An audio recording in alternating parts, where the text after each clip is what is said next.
বিশিষ্ট সমাজকৰ্মী গণেশ তামুলীলৈ নলবাৰী বৈভৱ বঁটা।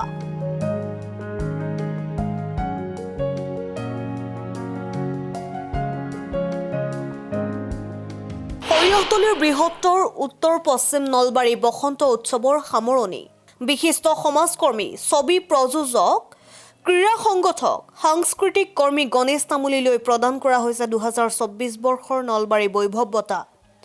শনিবাৰে সন্ধিয়া আনুষ্ঠানিকভাৱে প্ৰদান কৰা হয় এই বঁটা। সৰিয়হতলীত উদযাপিত বৃহত্তৰ উত্তৰ পশ্চিম নলবাৰী বসন্ত উৎসৱৰ এক গাম্ভীৰ্যপূৰ্ণ অনুষ্ঠানত গণেশ তামুলীক প্ৰদান কৰা হয় নলবাৰী বৈভৱ বঁটা।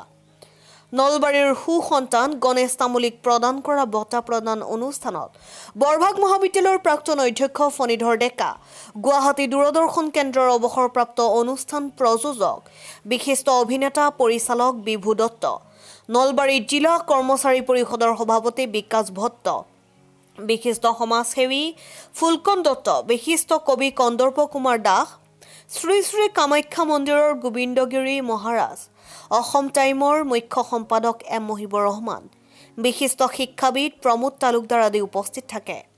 বঁটা প্ৰদান অনুষ্ঠানটো পৰিচালনা কৰে বিশিষ্ট অভিনেতা, পৰিচালক তথা 26 সংখ্যক বৃহত্তৰ উত্তৰ পশ্চিম নলবাৰী বসন্ত উৎসৱ উদযাপন সমিতিৰ মুখ্য সম্পাদক গকুল মহন্তই, উদযাপন সমিতিৰ সভাপতি ভদ্ৰকান্ত দাস, কাৰ্যকৰী সভাপতি নগেন হালৈ, উপসভাপতি দীপক তালুকদাৰ, তৰুণ ডেকা, জিতেন তালুকদাৰ, কমলেশ্বৰ তালুকদাৰ, প্ৰদীপ বৰুৱা, সম্পাদকদ্বয় জোন কুমাৰ চেত্ৰী, নৱজ্যোতি কলিতা, সহকাৰী সম্পাদকদ্বয় নৱ হালৈ, গকুল ৰাজবংশী, সাংস্কৃতিক সম্পাদক ৰাজু দাস, হিতেশ হালৈ, হেমেন বড়ো, সহকাৰী সাংস্কৃতিক সম্পাদক দেৱজিৎ হালৈ প্ৰমুখ্যে বসন্ত উৎসৱ উদযাপন সমিতিৰ সকলো বিষয়ববীয়া উপস্থিত থাকে।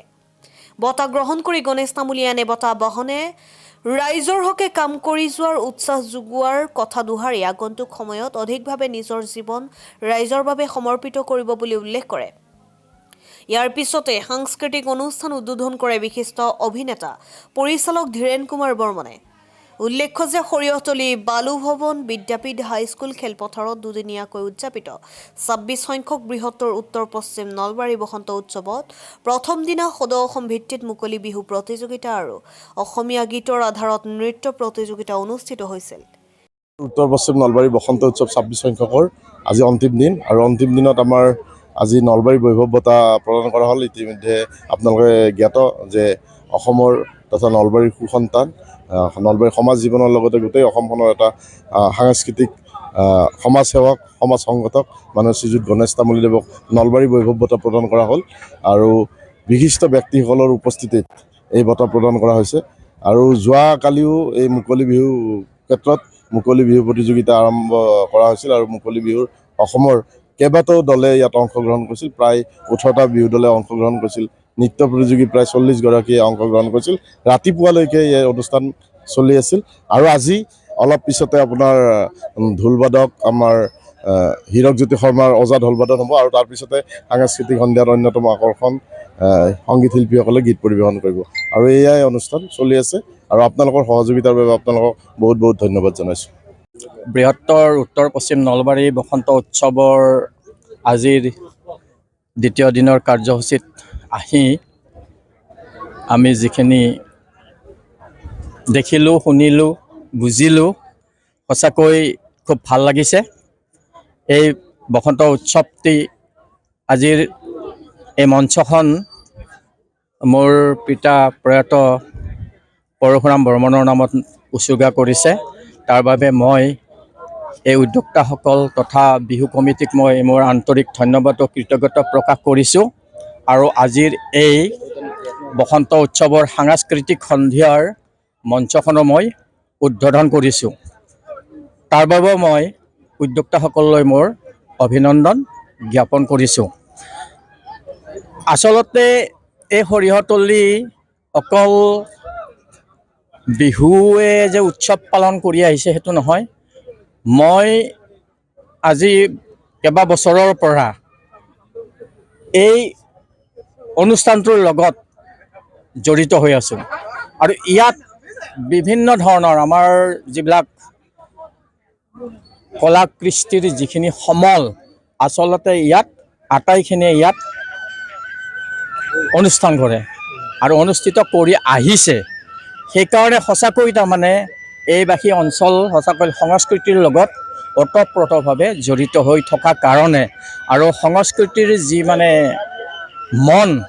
মন এটা আছে থকা কাৰণে এই অঞ্চলবাসীয়ে ইয়াত বিভিন্ন ধৰণৰ নাটকৰ পৰা আদি কৰি ধৰ্মীয় অনুষ্ঠানৰ পৰা আদি কৰি বিভিন্ন উৎসৱ পাৰ্বণৰ পৰা আদি কৰি ইয়াত পালন কৰি আহিছে। গতিকে এইখন এখন আচলতে সমন্বয়ৰ থলী বুলি ক'ব লাগিব।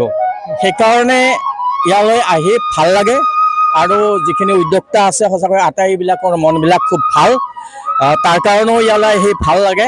গতিকে যাতে আৰু আগলৈও যাতে ইয়াতে বিভিন্ন ধৰণৰ আমাৰ যিবিলাক কলা কৃষ্টি, লোককলা, লোক সংস্কৃতিৰ যিখিনি সমল আছে সেইখিনি যাতে সদায় যাতে এনেদৰে চলি থাকে, মই তাকে কামনা কৰিছোঁ। আৰু অসমীয়া জাতিটোক আমি জাতি হিচাপে যাতে আমি জীয়াই ৰাখিব পাৰোঁ, ভাষাটোক যাতে আমি জীয়াই ৰাখিব পাৰোঁ।